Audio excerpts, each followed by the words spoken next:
Welcome back to the Impact Driven Leader podcast. This is your host, Tyler Dickerhoff. If you're watching on YouTube, man, good to see you. If you're listening on iTunes or Google Play or Spotify or wherever else we are. Audible. Yeah, that too. Wherever you are, glad you're here. Glad that you're back to listen to this episode. Man, probably one of my, I always have fun. I won't lie to you. I have fun with these. I hope you have fun listening to these episodes, but I have fun talking with the people that I get to talk to. And Tessa West, Dr. Tessa West, she is a doctor at NYU, New York University, studying social sciences. She is the author of the book, Jerks at Work. So funny thing, I was either somewhere, somehow, social media, some leadership blog or whatever, talking about books that you need to read. And Jerks at Work is one of them. I'm like, that's an interesting title, and that would be a fun conversation. Before ever reading the word, I reached out to Tessa on Instagram and asked if she would be a host. And today I had an amazing conversation with her. Can't wait to have you listen to it. But again, thanks for being here as a guest, whether it's your first time, whether it's your almost 100th time. I think we're into the 80s now at the time of this recording. I'm so glad you're here and so glad that you're a part of the community. I would encourage you this, if you have yet, please rate, review this show. Let me know what you're thinking. Let me know your thoughts, what you like, maybe what I could do better. As well, I'd love for you to subscribe to the YouTube channel. You can watch it live there. There's so much more. As past guests like Joe Navarro talks about the nonverbal communication, you're going to get so much more by watching it. I encourage you to do so. But if you're listening at 1.5, 2 speed, great. Take some notes. Enjoy this conversation with Tessa West as we talk about jerks at work. When I first found out about your book, Jerks at Work, I'm like, oh, that's going to be a fun conversation. I have not read a word of your book, but it's just that idea of we all have jerks at work. And here's the thing that I think in that last part of it is we've all been a jerk at work. Yeah. And to me, it's our insecurities, in my opinion. Those are what brought me to be a jerk at work. It was my insecurities that led me to be a bulldozer. It's part of my Enneagram 8, but I guess it just start there. Go with it, Tessa. Explain this to me.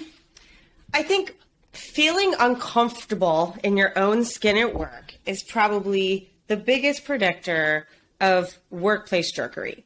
I think people walk into roles all the time where they don't really know what they're doing. Mm-hmm. Sometimes it's because they failed up for lots of reasons, right? Maybe there was no one else to promote. Maybe they worked really hard to get a job before really thinking about it. Or they're promoted because they were good at their old job, not because they're good at this thing called managing humans, which no one actually learns how to do. And I think these are all the sort of perfect breeding ground to bring out the worst in us. And when we're uncomfortable on our own skin, we tend to do things that are very extreme.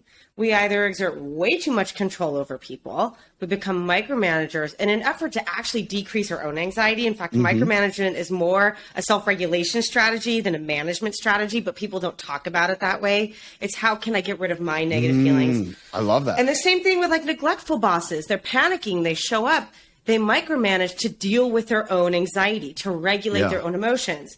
Or sometimes that regulation looks like you're way too hands-off. Right? You step out, you're totally overwhelmed. You regulate by going to the gym or watching Netflix or doing whatever it takes. But I think most of the reason why we turn out this way is because we're trying to regulate our own negative emotions. Sure. And someone else happens to be on the receiving end of that. Yeah. But we talk about it as if we're intentionally victimizing people. My boss is trying to ruin my life. They're trying to destroy my career. My coworkers hate me. Why are they so mean to me? I'm like, no, they're in their own heads. They're not actually thinking about you at all. They forgot you exist. They're thinking about themselves. Yeah. And most people go through life just thinking about themselves most of the time. And you have to make them aware that these actions have consequences for other people. And I think that there's evidence to support this because a lot of these behaviors are just as harmful for the jerk as they are for the target. Sure. So if your boss was really just out to get you, why would they do this? It's actually self-harm. Yeah. So these strategies are ineffective, but they're very much self-focused. And I think that's where, again, as I stop and I think about this idea of being a jerk at work, being a jerk, unbeknownst to me it was a survival. It was me surviving life, and it was my intensity that helped get me through hard times in life. And so that became my MO. And it was just, that's how I got forward. And I didn't know I was a jerk until years later of looking back and people explaining, hey, you're an asshole. And, you know, there was times I understood, but it was like, oh, that's just the way you have to be.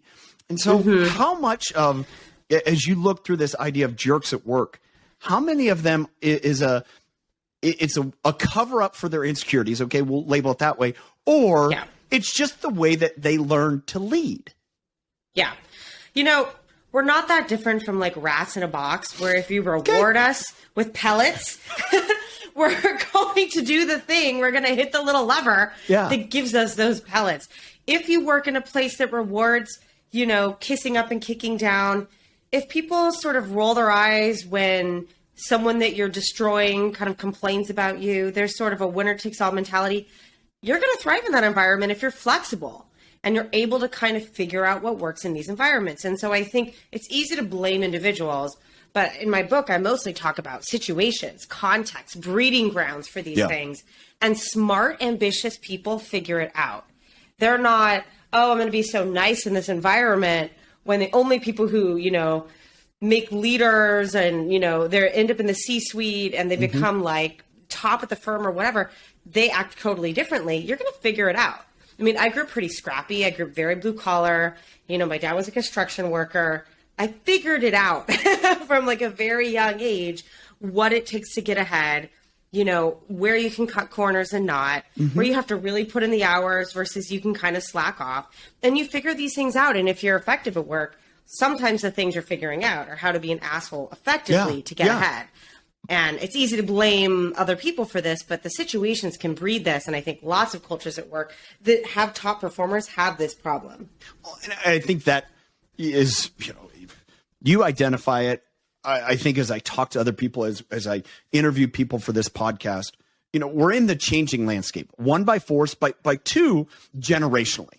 I mean, I look at it as, you know, this podcast for, you know, Gen X millennial leaders, myself in my early 40s, is like, understand there's this shift. I mean, just before this podcast, I was talking to a friend of mine. She works in medical care, works for this Japanese company. And she goes, it's amazing to me because they have such a different perspective to organizational structure and how we take care of people than the American counterparts that we have in pharmaceuticals. And so all of that laid out, how much does this jerkism, you know, the jerks at work, that stuff that we learn, really prolong a toxic workplace that is now being turned upside down because there's more options? Yeah. So we're in this really weird place right now, right? Where people are leaving in droves, and there's a ton of research to suggest that the number one reason why they're doing it is because of toxic colleagues and bosses. So they have options, but at the same time, they sort of don't have options. You know, one day all the headlines are, everyone's leaving, there's a million opportunities. And the next day it's, we're in a recession, there's no opportunities. You know, like, stop what you're doing. So I think people have options, but we're also in a massive state of uncertainty right now. And I actually think that psychological state trumps the sort of up and down of the economy and predicting how people behave. Even in places where people can leave, they're still going to be jerks because they're experiencing anxiety and uncertainty just on these levels that aren't healthy. So I actually feel like there's this irony of having these options. It increases anxiety and uncertainty. It leads to even more jerkery. Well, I mean, which is a weird place we're finding ourselves in. To continue that thread in the conversation I was having earlier is what we're going to find. And I can think about this myself. I stepped back into my early career, early 2000s, and dealing with, you know, what I would say jerks at work, and then learning that myself and realizing, oh, we're in this major financial crunch. That was back in, you know, 2006, 2007, huge volatility. And then all of a sudden there's all this pressure of, we have to maintain some type of profit. And then this pressure becomes even more on top of us, that all of the things that we know to create psychological safety in a workplace goes out the window. Yeah, it's totally gone. There's no psychological safety. And I feel like once that goes, and predictability, so people can't predict what's going to happen from one day to another, all those kind of psychological states really bring out the worst in us. Yeah. And I think on top of it, I mean, you mentioned this kind of generational shift. We have like this weird thing going on where millennials and Gen Xers are different from each other, and they're different from Gen Zers. And I think the technical term is geriatric millennial. Yeah. I'm 41. I'm like right on the edge, like within 6 months. And, our generation sees what qualifies as bad behavior at work is very different than a new generation. And part of me wonders, when we were younger, did we see things differently and then we just became those jerks? So we're sort of redefining it as a function of who we are now. We're kind of changing the bar as our behavior changes. I don't actually know the answer to that question, but I do know there's a sensitivity out there that did not exist when we were kind of, entering the workforce. Well, and that's what I'm thinking about. And again, this, it said that every generation you go through the same things. It's just a little different landscape. And I think about that as, again, coming into the workplace and listening to the stories that you have and jerks at work and like, oh, yeah, I remember that is kind of like the, my superior, he, took advantage of us to get his promotion. And it's kind of like he was going to do whatever to throw us. I look at it as I was his cannon fodder. You go out there, you embarrass yourself, you make yourself the fall guy. And I'm going to reap all the benefit and I'm going to get promoted. But your career is pretty much ground into oblivion because now you have this perspective about you. That's what I experienced in my viewpoint, in my view. But I look at that again now and say, yeah, we're probably going to see that for the workplaces that have not evolved because they were allowed not to. Yeah. Oh, for sure. I think we're definitely going to see that. I think also the perspective of sort of, you saw your boss is taking advantage of you and stealing credit essentially to get ahead, right? And I've certainly been in this situation. I felt that way too. I've also been accused of doing those things, at which of course my defenses go up and I say, I wasn't taking credit for your work. You're giving yourself way too much credit for that work. I was actually like the invisible person, like holding you up the entire time. And you're thinking, my ideas are so wonderful. Look at all these papers I published in academia. That's sort of our standard of, success. And I've been accused, why did you give this talk as if this was your own, thing? I'm like, it was my own thing. Who do you think paid for that? Who do you think wrote all those edits?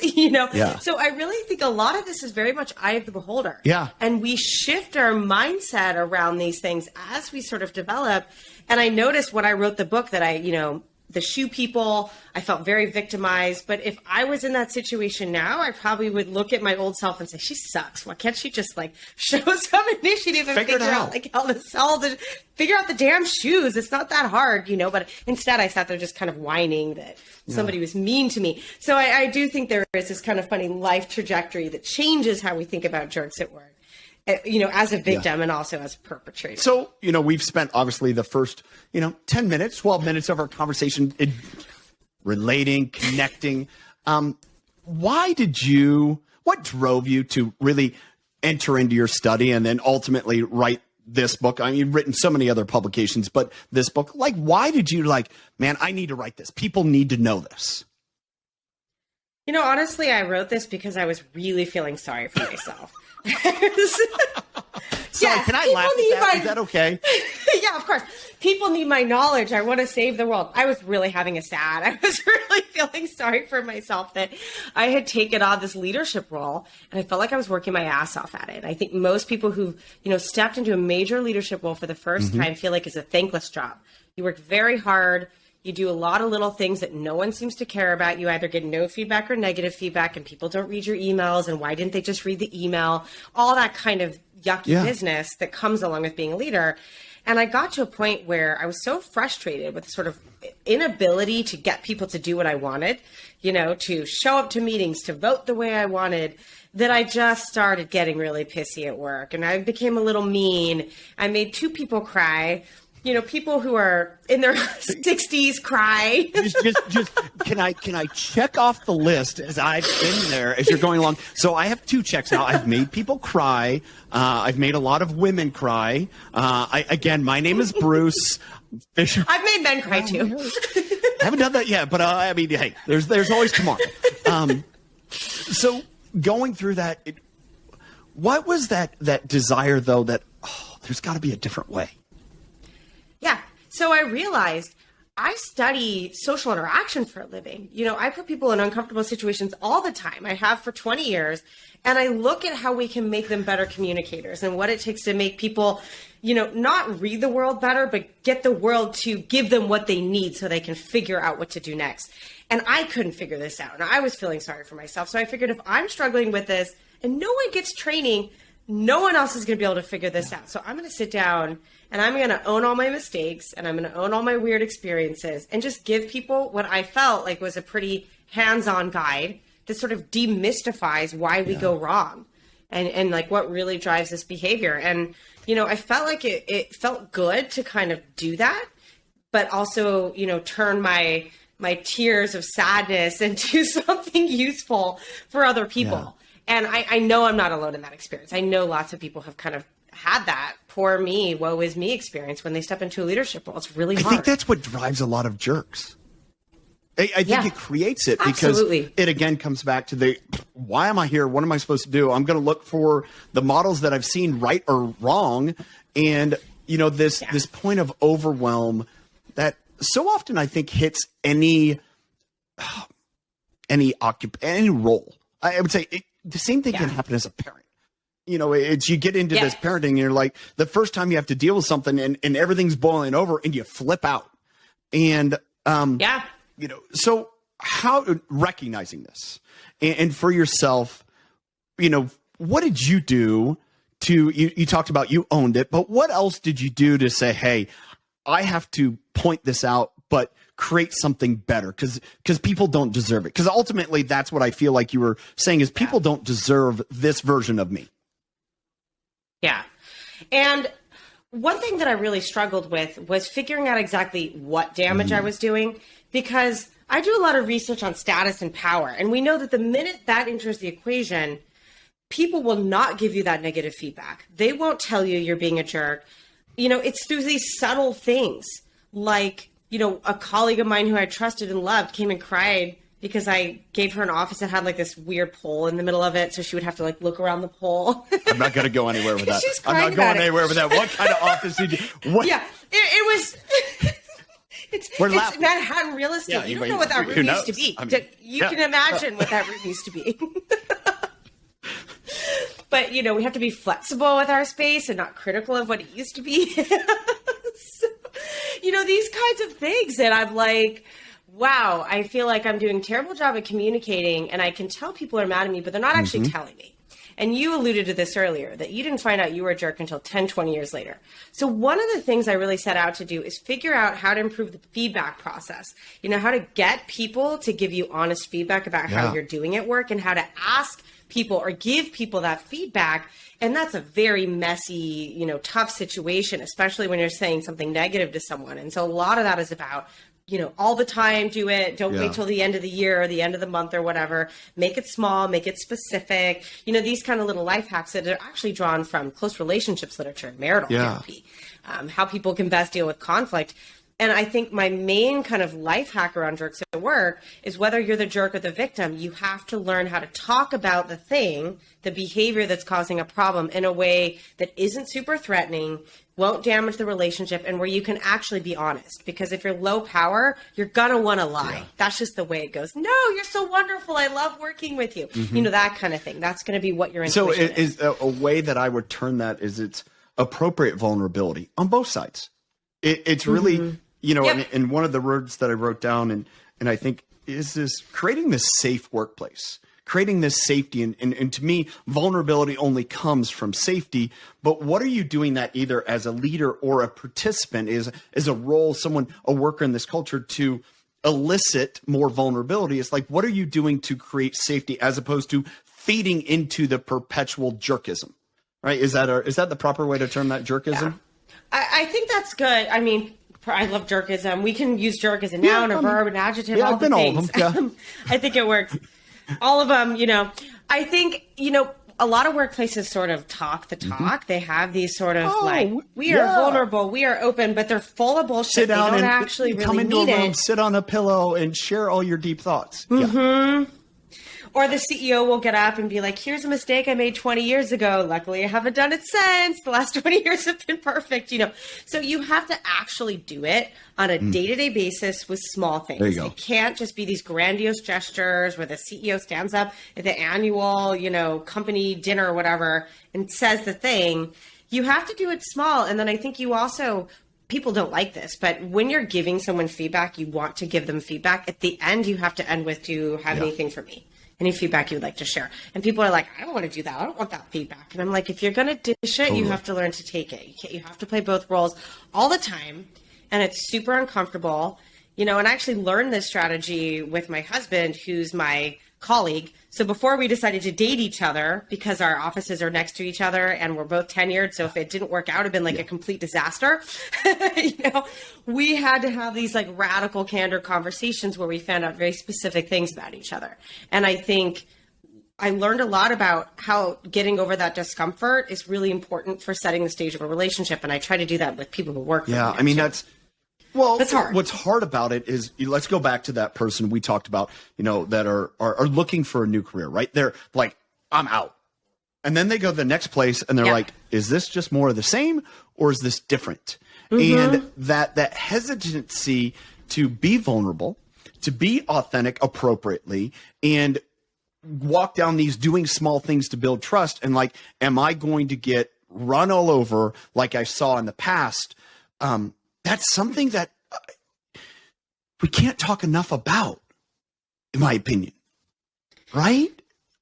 Yeah, I feel like there's an issue with this transferring jobs where they just don't interrogate their next job as much as their current job. And, we kind of go through this stage and we don't really learn that much about new jobs in the interview process and the onboarding process. It's very much, we go through these things as if we're being interrogated and we're interrogating, but we're actually pretty ignorant when we show up on day one. And then we have to go through this phase of, should I project all my bad experiences from the past onto this person? When you go through divorce, which I've been through, and it takes you a while to like not hate everyone that's wearing the same cologne as your ex-husband that you encounter because they just remind you of that person. You have to like get over that and start with a clean slate, but that's very difficult to do from a psychological perspective. And I think what our tendency to do is kind of assume the worst, but keep our mouths shut. So we have a hypothesis that things are probably going to be bad, or we see one or two clues that remind us of what things used to look like. And instead of testing this hypothesis by pushing it further or seeing what happens if I do X, we just sort of sit on that, assume it's correct, and then keep our nose down. And then we often kind of just repeat the cycle over and over again. And we keep our nose down because we're in a precarious position because we just started. And so it just creates the cycle where we just do the same thing over and over. So how do we, one, as that person, break that cycle? And then two, as a leader, how do I make sure that I don't perpetuate that cycle? Yeah, I mean, I think, as a leader, I'll start with that. Totally. It's a little bit of an easier answer. As a leader, I think there's a couple of things leaders screw up and get wrong when it comes to communicate. There's a lot of things leaders screw up, but there's a few things that they're doing that are actually coming from a good place that can disrupt communication at work and allow jerks to thrive, including themselves. And one is that they trust the people who work for them and they don't want to micromanage. And so they hand off communication to people on their teams. There's a person who's kind of rising very quickly who offers to hand over communications between them and say people 2 or 3 levels down the ladder than them. And they do this because they trust them and they also don't want to micromanage and they want to show that they can hand off, put these important roles to someone else. They're not doing everything. But that can actually breed these miscommunications and allow jerks at work to thrive. Because people who are lower status, if the only person that they have to communicate with is the jerk, then they're cutting off that communication. And so I think this is coming from a good place, but bosses, they don't recognize the damage and it's often very difficult to detect. And I think the other thing they do is if they have really conscientious teams that are very effective, they're a little too hands off. They don't check on them. And then free riders and, bulldozers can kind of thrive in these environments. And so the companies I've worked with where there's a real free riding problem, it's not because there's a culture of not doing shit. It's the opposite. There's a culture of really striving and, so I worked with some people who built like the Mars rover. And they're like, everyone here is super conscientious and driven, and we love each other. And therefore we have a free rider problem. Because there's a lack of accountability. These two things don't usually sound like there's a lack of accountability because they trust each other so much and because everyone is so effective that smart free riders know how to go in and take advantage of these teams without getting caught. If everybody was a free rider, then nothing would ever get done and everybody would kind of sink down on the ship together. But it's these ironic sort of top performing, conscientious, cohesive teams that tend to be the most vulnerable, and bosses don't realize that. So they're too hands off and they allow these kinds of things to happen. And I think those are the two biggest mistakes that bosses actually So the first one, when it comes to I would say that the way to solve that is, you can delegate pieces of it as well, but stay connected. There's a John Maxwell shares this, a leader walks slowly through the crowd. I think of Kat Cole when she talks about get closest to the transaction. And to me, that is those are directives to stay connected. Just because I'll give responsibility of oversight or project manager, whatever, great, but I'm going to stay connected to Tessa. I'm going to learn about Tessa. Tessa, what's going on in your life? How do we have this connection where there's this safety that, hey, Tyler, he's being a jackass. He's like, I can't help me here. Help me understand this, where there's that illicit trust. It's still connected to where I could be a conduit for service and not I'm all alone. Does that make sense? Yeah, you're all alone. And I'd say this is essential, especially in organizations that have a lot of status hierarchy. So if you're at the bottom and all you see is your boss really trusting this other person and having positive interactions with them in the hall and laughing it up and getting coffee, then this is not a safe environment for you to ever complain, right? And so these people, they just kind of suffer in silence. You end up with a revolving door of talent that you never really recognize. And you as the boss don't even realize that people are noticing these things. I think kind of one of the lessons I learned at work is when you hold power, everyone's watching you all the time. And they're super tuned into your behaviors, not just with them, but with other people. They notice who you're smiling with, who gets to sit next to you, how long you stay after the end of that conference call to chat with people. These little things signal where your alliances lie. And if someone who's being victimized by a jerk sees these alliances, they're not going to actually open up to you. So you have to keep those kind of short 5-minute check-in meetings alive where they know that you're not on team, kiss up, kick down, or without kind of realizing it. As I think about those situations, that a lot of that, it probably from a leadership perspective is unintended, but yet it allows for some of those little intricacies of the micromanager, the bulldozer to kind of perpetuate, because it's like, well, why'd you go around me? Or am I not good enough for you? And, where there all of a sudden there's this rub. And at the other extent, it's, someone in an inferior role, a lower position can be like, well, I'm not good enough to go to Tessa with my problems. I need to go to Mary, even though Mary's the problem. I think extending that branch of connection is so vital. All right. The next one that you mentioned, and I've seen this happen firsthand. There was, as you were talking about it, saw the situation lay out. Tremendous amount of team cohesiveness, trust, interaction. A major lack of accountability when it comes to their accountability to themselves. They're accountable to the office, to the program, to the organization, but not within themselves. Somebody's slacking and they're not holding the other person. They're not willing to confront the person. So when that's going on in a office setting, what do you do as a leader? How do you fix that? Yeah, I think the easiest solution for this is for leaders just to start going into these teams. Don't ask them to sell each other out. That never actually works. Tell me who's free riding. Who in this team sucks. People won't do it. It's like they're in prison and they're afraid they're going to get stabbed or something. But what they can do is ask people at the beginning of the week, what work have you agreed to do? And then at the end of the week, what work did you do that you agreed to do? And what work did you do that you didn't agree to do? Those two simple questions will help you see where people are doing work that wasn't on their plate. So you're not asking them to tell on each other, to sell out the free rider.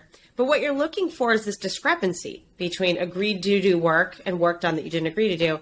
And you'll see patterns. very easily starting to emerge that, everyone's doing 5 different things and all those 5 things add up to Tyler's work for the week.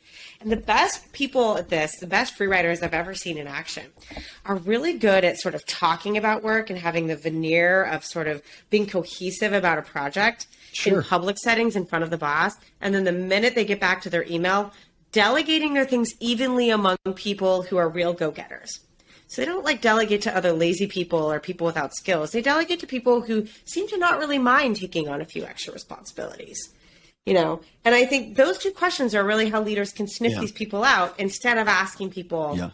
Yeah. Well, I mean, and again, that becomes, a problem in and of itself. And, the funny thing about that, though, is that person actually, is probably best suited for levels of leadership because they recognize those things. Hey, Tessa's great at this. I'm going to have her do it for me. It's like, exactly. That's the irony. Right? It's like, actually, you find that person and say, hey, you're really good at this. This is a great skill set. How do we help you help all of us more? Be that project manager to make sure everyone's on top of it. That's your job. I want to go and find those people and whether it's identify them as free riders and whatever else. It's no, that's an inherent skill set that a lot of leaders don't have because they end up there thinking, I need to do everything that I've done before because no one else can do it as good as I can. It's no, you can do it better than I can. Here you go. Do it. Yeah, what's interesting? We never talk about free riders in terms of what are they good at, right? It's always what they're not doing. But I love this idea of kind of let's focus on what they actually can do. They can get people excited. They often create a wonderful atmosphere, and they're great at delegating, and they're good at seeing how all the small parts come together to form a whole. No. Not all free riders. Some of them are total losers, but the good ones. And it's just a fit issue.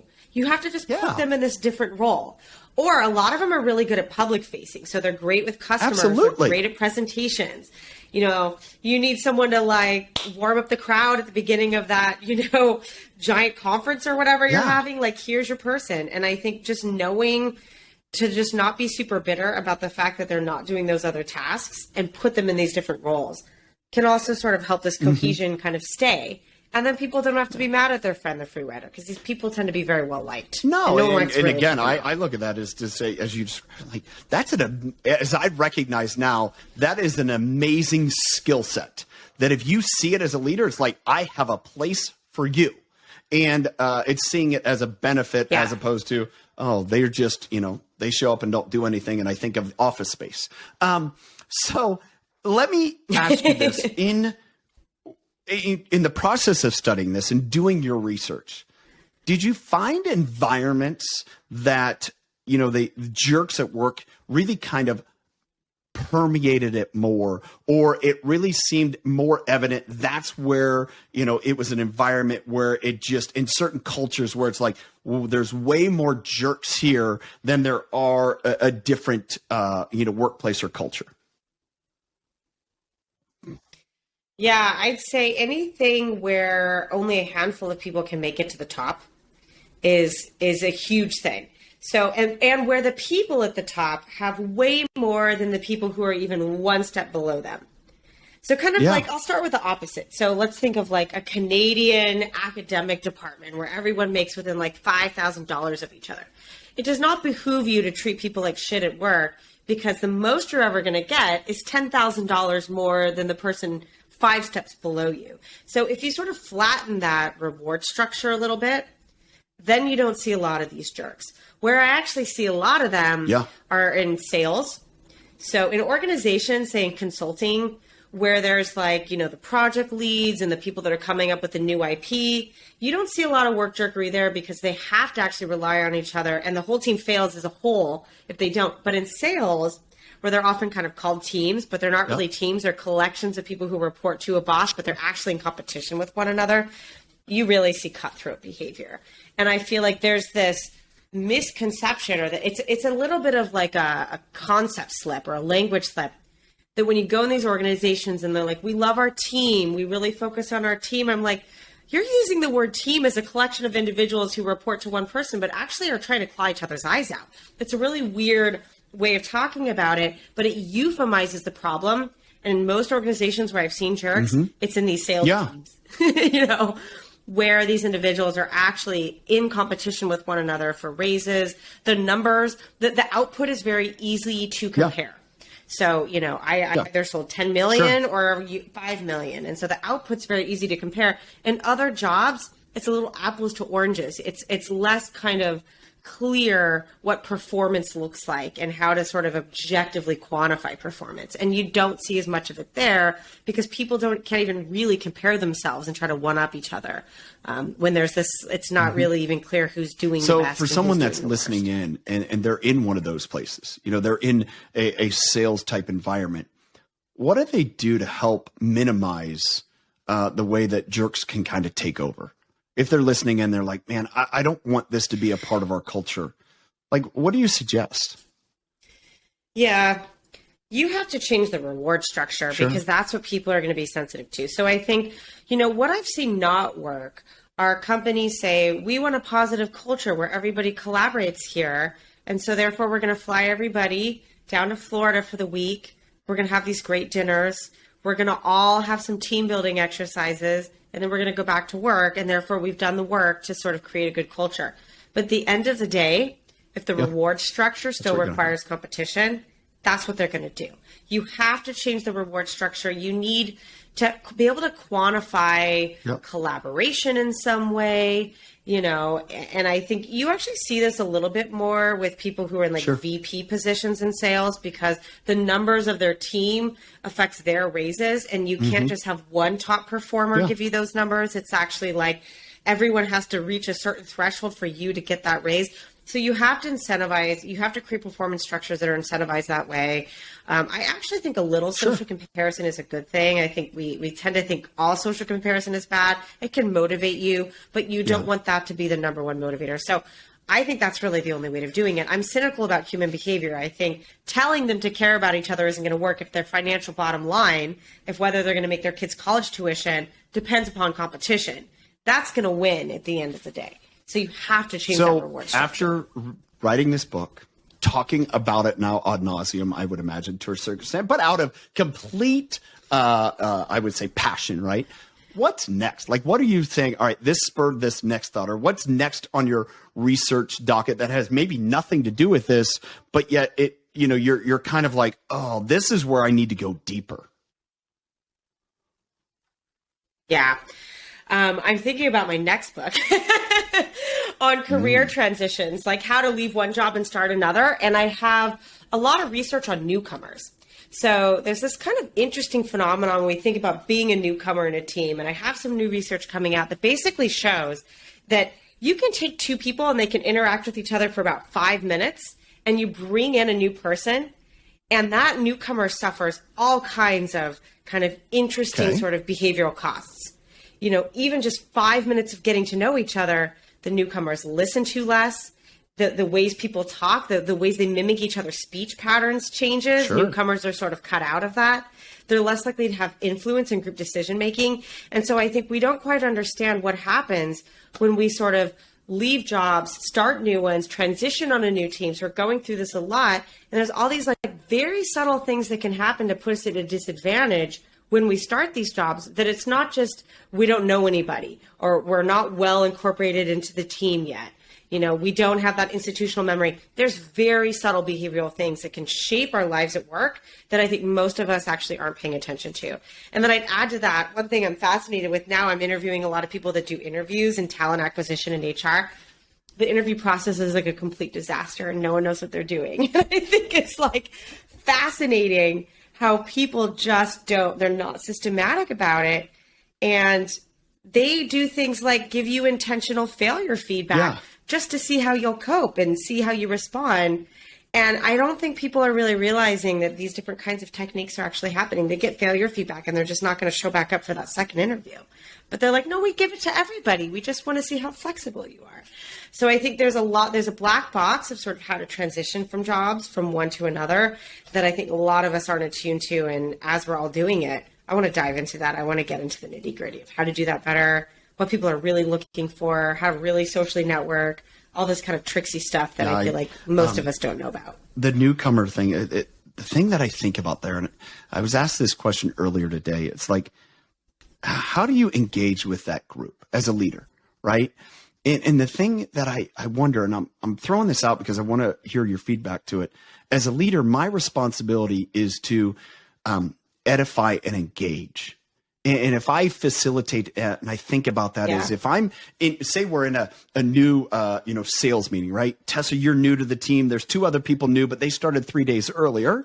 And, we've already had maybe one meeting. They were the new people, but now they're tenured. You're the new person. What do I do to engage through that process? And as I'm thinking about it, and I want to, is level the playing field a little bit, but then as well, really identify the strengths and encourage people to deeper identify those strengths, but allow to develop safety and comfort in some way.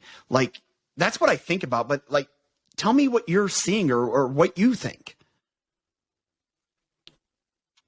Yeah, I think what happens with these newcomers is the 2 people who were there for 3 days, they had a chance to develop interpersonal relationships with each other one-on-one before the newcomer joined. Then when we think about the newcomer, we think, how can we get them to be part of this group? What we don't think about is how can we give them that same experience of one-on-one time with each of those new members to develop the rapport that those other members got. We think of them as like this glob that already exists. How can we bring this new person in? You actually have to sort of pull the glob apart, pull the pairs apart, and allow one-on-one encounters to facilitate that sort of rapport building, relationship building. When you don't have that, newcomers are listened to less. They share ideas. People don't echo those ideas. These kinds of things happen, but I think it's because they're missing that critical one-on-one rapport building time. And instead of trying to incorporate them into a team, what we need to do is break up the team and incorporate them to individuals independently. And even just, 10, 15 minutes chatting can allow them to kind of close that gap. So I think that's probably where we're going to go in our research in terms of interventions is break up the group, do one-on-one time, sort of get in the time machine and give them the experience that those other 2 had with each other. Sure. Because 3 is always a crowd when these other 2 people have the report. So they're going to have that chance to kind of, get to know these other members. But it's a tricky situation as these groups get big and they're moving around all the time and people are moving in and out of them. I love it. I really enjoyed the book. I appreciate you writing it. I appreciate you writing from your experiences. I love the stories going back through your work history. So those people that are listening in, I really hope they go pick up Jerks at Work. And I think for me, the biggest part was how do I make sure that I don't perpetuate it and or help other people recognize, hey, even if you don't think you are, you're a jerk in some way. And it's not being bad, but you are. And there's those insecurities that show up. There's those frustrations. I come back to the parenting. I can be a jerk dad. And I need to recognize that and take ownership appropriately. So, again, I appreciate it. It's been fun. Thank you so much. And it's okay to be a jerk. We all are. There's no shame in that. It's all about learning. There's something that I think it probably layers in here. We're all insecure. Every single one of us have insecurities. And my belief is that everyone knows it too. They know where you're insecure. They may not know the insecurity, but they know it. And I feel like it's the same thing, kind of this idea of being a jerk at work. There's times where each one of us can be a jerk and people know it. And the sooner that we can understand it and admit it, because it's a blind spot usually, the healthier that relationship gets, because then we can say, oh, I was being a jerk again. I'm sorry. Okay, great. I need to address this differently. Yeah, you got to be vulnerable, and like you're not fooling anyone, right? People know, they know something's up. Just own it, and be vulnerable, and then showcase that if you're a leader, so that other people see it, and then they follow suit. That's just the best way to change behavior. Well, Tessa, thank you again so much. Everyone's going to be able to check out where to find you, all of your research, all your stuff in the show notes. So I appreciate that, and thanks for being a guest. So as a funny aside, just kind of let you know as myself as a podcast host, if you're, a podcast host as well, this, that some of the best pieces of conversation come before you hit record. So with this episode, with this conversation, I hit record right at the beginning. We got into it, excited to have that conversation. So you jumped into the conversation that Tess and I had. And here's the thing that I walk away from this episode and I think about, and as Tess and I talked little bit deeper about some of her upcoming work and things that she's finding related to values. I can't wait for that work to come out so I can discuss it again in the future. But what I find is this layer of psychological safety. That as leaders, our job today in our society with so much unknown politically and, from a food point of view to, all the social, it doesn't matter what country you're in. We're all in the same boat together. Our job as leaders is what can we do to promote safety? One of the biggest things that Tessa said that I took note of is do daily in small ways. Do daily in small ways to encourage people, ways to build safety. Recognize those opportunities of maybe when someone's a little off. That's our great opportunity, as she described as geriatric millennials or, infantile Gen Xers, is as we take on more of a leadership role, as we find our leadership roles getting bigger and bigger, as we evolve into this next kind of changing of a lot of guards, what are we doing to promote psychological safety in our workplaces? Man, I think that's the greatest opportunity of leadership going forward. It's what do you do to impact and affect that? What do you do to make sure that you're recognizing and creating those synergies to where it's not pulling people apart because you're incentivizing for sales and then talking about teamwork? And I think that's the great opportunity as we get better and better as leaders. We're going to find more of that absolutely layering together as a fabric. Again, as always, I thank you for being here, listening into this episode. I encourage you to be a part of the Impact-Driven Leader community where we read books like Jerks at Work, where we read about being better leaders, have that conversation as a roundtable. I invite you to be a part of the Impact-Driven Leader roundtable, and I know you'll get tremendous value out of it because the people that are part of the roundtable are really, really bright and special. Not because of me, because everything they bring from their experiences. Send me an email, tyler@tylerdickerhoff.com. Send me a message on social media, whatever. I will gladly get you introduced to that community and glad to have you a part of it. Thanks again for listening in. And until next time, have a good one.